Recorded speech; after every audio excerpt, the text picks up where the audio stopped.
Dia saya bagi contoh lagu ni ya. Birthday kita. Bila orang bagi hadiah kat kita, kita teruja tak? Birthday kita ni orang bagi hadiah kat kita. Kita teruja tak tuan-tuan? Teruja. Ni saya cadang kat tuan-tuan ni.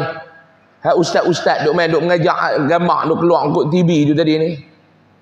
Appreciate lah ustaz-ustaz tu. Bukan saya tau. Yang lama-lama lagi duk mengajak. Tuan-tuan jadi jawatan kuasa masjid ni ada tak tuan-tuan tahu ni? Ni bulan ni ustaz mana punya birthday? Bulan depan kek RM50 sebulan. Bajet lah RM30. Tak ada kek pun tuan-tuan masak lah pulut kuning. Habis ustaz ni mengajak, Assalamualaikum ustaz. Selamat menyambut birthday lah. Happy birthday to you. Ni adalah kami beli kek. Kek pun bukan beli sebiji, satu slice tu dah. Sebab apa? Ustaz ni pun kencing manis tinggi lah. Dia bagi orang sebiji kat dia. Pergi belilah dekat mana pun Pak Long. Order lah online ke apa ke. Satu slice tu dah. Jangan duk bagi sebiji. Ustaz ni pun kencing manis tinggi. Hargai ustaz-ustaz ni memang mengajak. Hargai. Selalu saya kata dekat orang masjid. Dan malam ni saya nak kata kat tuan-tuan. Ada di kalangan kita ni kadang-kadang tuan-tuan pernah kaji tak ustaz-ustaz ada main mengajak dekat masjid tuan-tuan ni? Lama mana perjalanan mereka setiap kali nak main mengajak? Tuan-tuan tahu tak? Ni kadang-kadang ada masjid ni yang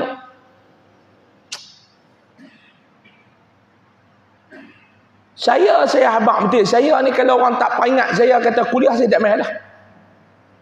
Ustaz Fauzi kita ni sehari sebelum dia akan hantar. Kalau tak ada siapa peringat saya tak main mengajak tuan-tuan ni. Bukan masjid ni lah, ada 2-3 masjid. Kata jemaah duk tunggu ustaz tak main. Mereka kata ustaz tak main. Dah tak habaq pun kata main. Oh ustaz main lah lagi kami kata tak payah nak main. Ustaz main. Amboi. Berat sangat apa nak peringat. Kita nak pergi Pak Long, kita jauh Pak Long weh. Selagi kita main sekat jalan ke apa ke, lepas telefon, kita telefon. Hari ni ada? Oh tak ada ustaz tu yang kami tak peringat. Pula dah. Ingat aku nak main ni dekat ke? Ustaz-ustaz lain nak main? Tak ada. Tak hargai tuan-tuan. Mana-mana kita pergi ceramah pun, mereka akan tanya ustaz duk tak mana ada ustaz keluar rumah. Dia tanya waktu kita nak main kat dia. Kita balik tu tak ada biji mata nak telefon. Ustaz, sampai dah ke? Selamat dah ke sampai? Alhamdulillah, selamat. Ada apa-apa kok jalan ustaz telefon? Tak ada.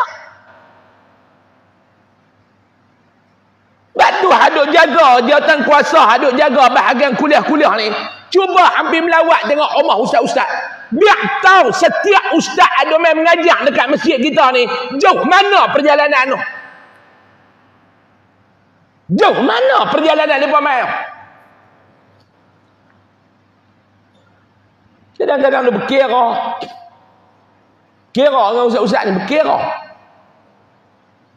Kira. Jauh mana?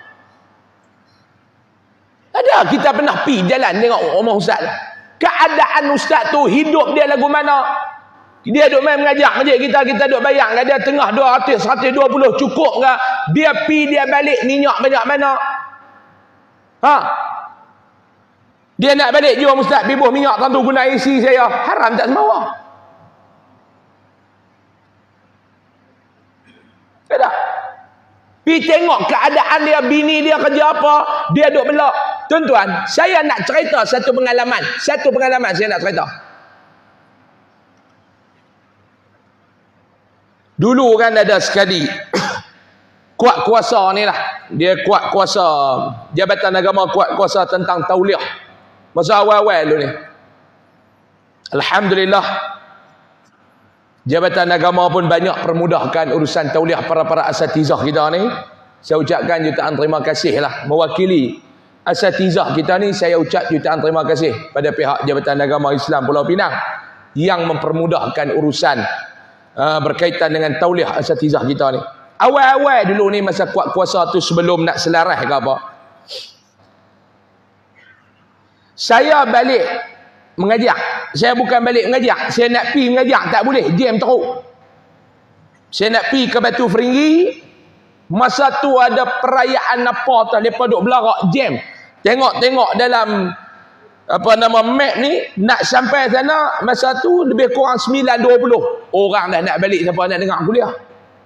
Saya telefon masjid ni macam mana, dia berkata tak apa Ustaz nak buat lagu memang jam. Dia kata jam di sini pun jam. Dia berkata kita tangguh tak apa. Saya pun on the way balik. Saya on the way balik, saya berhenti makan dekat Sungai Dua tu. Satu kedai saya makan di Sungai Dua. Saya sampai dekat kedai tu pun lebih kurang 8 suku, 8.20. Tak ada masuk Aisyah lagi. Mai satu ustaz ni, dia satu orang ni saya tak tahu kata dia ustaz.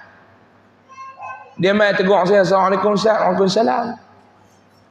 Ustaz mai mana? Saya kata mai daripada ni lah, nak pergi mengajak. Tak boleh. Oh, ada kuliah malam ni ada. Dia kata, Ustaz tauliah apa ada? Alhamdulillah lah. Dia kata, ana pun duk mengajak juga. Oh, dia kata Ustaz duk mengajak apa? Dia kata mengajak lah.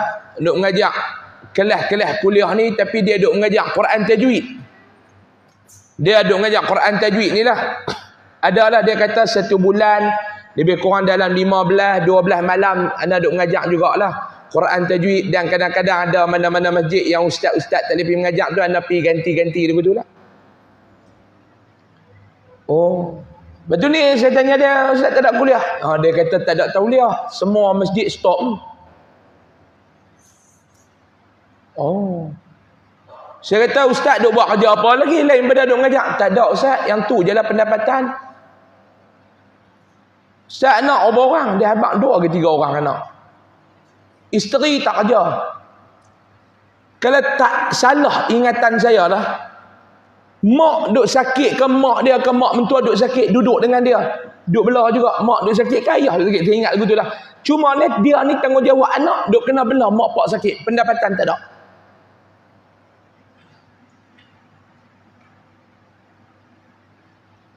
Lepas tu saya kata, ni Ustaz macam mana? Ni kuliah apa tak ada? Dia kata ni duk fikir tengok. Dia kata duk bincang-bincang dengan bini. Mungkin nak jual nasi lemak kot pagi-pagi tu kot tepi jalan. Tuan-tuan. Ni Alhamdulillah lah dia boleh mengajar lah. Terima kasih dah Jabatan Agama yang permudah. Tuan-tuan bayang tengok. Ada orang masjid yang pergi duk tengok keadaan hidup ustaz ni lagu mana, susahnya lagu mana, sakitnya lagu mana. Tak ada. Termasuk dengan ustaz-ustaz yang duk mengajar anak tuan-tuan Al-Quran. Kadang-kadang orang tak menghargai Al-Quran, agama ni tuan-tuan. Orang tak pernah hargai. Jadi saya katakan tadi contoh Al-Quran. Kita mesti, tuan-tuan mesti orang bagi hadiah dekat tuan-tuan mesti. Bagi hadiah dekat Pak Long mesti. Yang pertama dia bagi telefon, handphone baru. Harga taklah mahal. RM7,000 lah. Tak boleh lipat tu. Anak yang pertama nak abah. Senang abah nak tengok internet. Abah nak tengok ustaz-ustaz ceramah tu. Pak dia pun pegang. Alhamdulillah lah. Ni berapa ribu ni? Abah. RM1 saya tak cukup. Kalau cukup RM1, RM7,000. Tu dia. Allah abah pakailah. Handphone abah pun gelong dah. Slide hari ni esok baru naik. Ni kami beli hak baru kat abah ni. Tak dan slide dia naik dah. Tu dia. Tengok. Besar. Mak dia kata lagi senang lah pak hang nak tengok joget-joget tu. Download Quran tapi haram tak pernah buka. Hak dia duk tekan hak lain. Terima kasih cum. Ya Allah. Terima kasihlah beli ke abah handphone baru. Anak nombor 2 bagi Quran. Anak nombor 2 hadiah dia apa dia? Quran. Ni abah. Hadiah untuk abah. Buka-buka. Quran. Hak duk ada pun banyak dah. Nampak? Nah, bagi Quran ni bahan balas kat masjid bintang jangguih ke apa? Tak ada, tuan-tuan. Al-Quran, orang pandang sebelah mata ya Quran ni. Sebab tu nak abang kata tuan-tuan, nilai Al-Quran dalam kehidupan tuan-tuan. Orang tak ambil peduli.